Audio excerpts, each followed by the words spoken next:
Hello, I'm Kevin Cameron. Thank you for taking the time to participate in our state's important political process. I would like to acknowledge CCTV for the ongoing support of these video messages. I thank you, my fellow citizen, for being involved and educating yourself to be an informed voter. Please know that your input is important to me. You may contact me at any time by phone or through our website.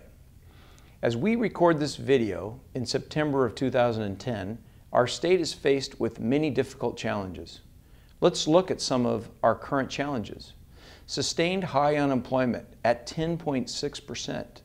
But when you consider Oregonians who have dropped off the benefits list and those who are underemployed, it is closer to 20%. Hunger. Oregon is a national leader in hunger. Over 700,000 citizens are on some form of food assistance. This is almost 1 of every 5 citizens. Housing, again, Oregon is a national leader in homelessness. Salem-Keizer Schools recently reported the highest level of homeless students in its history. These issues are impacting almost every person in our state. As a husband, father, business person, and state legislator, my eyes and ears are wide open to the challenges that we face. We cannot always control what happens to us, but we can have a great impact by how we react. There are many examples in life where with just a change in attitude, it has resulted in movement in a new and different direction. Attitude is a choice each of us must make, but I do believe it is heavily influenced by those we choose as our leaders and mentors. To quote a line from one of my favorite movies, Remember the Titans, as the captain of the team was telling one of his teammates, "I don't like your attitude." The follower replied, "Attitude reflects leadership." So here we are, together, in some very tough circumstances. Let me be clear, these are not partisan challenges, and how we react to them together will separate our state from others in the future. So what should be our priorities during this next session? What government policies will help foster a change in attitudes that will be good for Oregon? It is no secret that most of the time and focus will be spent on budget reductions, but we cannot lose sight of the fact that we must deal with policies that will change attitudes and help create private sector jobs to obtain the revenues needed. We must repeal the gross receipts tax on businesses that are being hurt by this unfair tax policy. Farm co-ops are now being punished for helping our agricultural businesses through the pooling of their resources. We must find ways that will encourage businesses to begin to invest capital back in our state's economy and thus begin to hire Oregon citizens. We must institute a real rainy day fund, one that shows Oregonians that government has the self-discipline to save money off the top, not at the end of a budget cycle. These 3 actions will help to set the table for a message that Oregon is open for business. At the same time we are sending this positive message, we must look at all 93 agencies and the hundreds of programs represented for long-term savings and efficiencies. Priority must be given to sustain the frontline positions of service that we count on, and we must look at management positions to inject a responsible entrepreneurial spirit into serving our citizens. When we are faced with tough challenges, it creates anxiety and restlessness. Our human impulses tend to want to find an easy way out and avoid the pain. But as America and Oregon have proven time and time again, when faced with difficult circumstances, we can pull together and come through stronger. Let this be a time of strengthening, a time of building character and integrity that we will all be proud of. Let us control our individual reactions to these challenges and leave a positive impression and environment for all Oregonians. Thank you for participating, and I ask for your support and your ideas and your leadership that will make a difference in Oregon's future.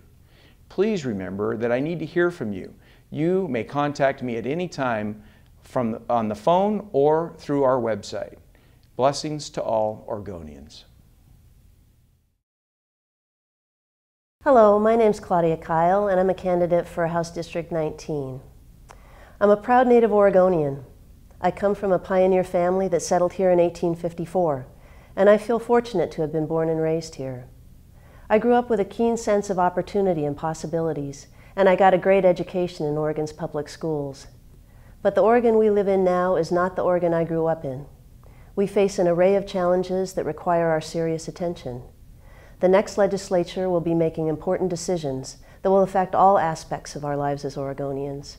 And I would like to be at the table, helping to identify the priorities and develop the policies that will get Oregon back on track and moving in a positive direction once again. I will bring a healthy measure of common sense and a results-oriented perspective to the legislature, born of my real-world experience. I'm a union electrician. I was one of the first women in the Northwest to be accepted into the electrical apprenticeship program back in the late 70s, and during my 27 years in the trade, I learned a lot as I worked my way up through the ranks. I started out wearing a tool belt, worked my way up the field supervision ladder, and eventually became one of the industry's first project engineers during the high-tech boom in Portland in the mid-90s. It was a fascinating job, working within tight budgets, meeting demanding standards, very much like the work of the legislature. I've spent a great deal of time over the past few months walking door to door in my district, talking with voters about the issues that matter in our community. 3 issues seem to stand out. First of all, there are over 200,000 unemployed Oregonians just now, and that's simply unacceptable. We need to get Oregonians back to work at living wage jobs with adequate benefits, because each one of us deserves to have the opportunity to experience the dignity and satisfaction that comes from being able to provide for our families. In order to create these jobs, I will work with the business community to map out a plan to attract new industry and bring new investments to Oregon, and I will make sure our small businesses have access to low-interest loans they need to expand their payrolls and hire more Oregonians. Secondly, public education. Although in the midst of the current budget crisis, we cannot expect to see any increases, we need to stabilize funding for public education and invest those dollars in programs that will produce the greatest benefits, such as early childhood education and teacher mentorship programs. Thirdly, I talk with voters about my commitment to attend to the needs of seniors in our communities. We all know that long-term nursing home care is both staggeringly costly and dehumanizing. So we need to focus on primary care and services that enable seniors to be independent, healthy, and safe in their own homes. I know that many of you are frustrated and skeptical. You feel that your elected legislative representatives are out of touch with the average mainstream Oregonians and unresponsive to our community's needs. But I hope to offer you a fresh alternative. I'm not a politician. Rather, I'm a pragmatic, results-oriented, middle-class working person, and I would like to bring some real-world experience and a measure of common sense to the table in the legislature. As we work our way through these challenging times in Oregon, in order to make sure your hard-earned tax dollars are not wasted, I believe we need to engage frontline public employees in the conversation. We need to talk to the people who do the work about where we can find efficiencies, about the most effective ways to consolidate services, about how we can best use the funds we have to better serve Oregonians. I'm asking you, the voters in House District 19, to cast your ballots for me, Claudia Kyle. As your state representative, I will be at your disposal, and I will do everything I can to encourage you to be engaged in the discussion about the issues that matter most to our families, our neighborhoods, and our Oregon.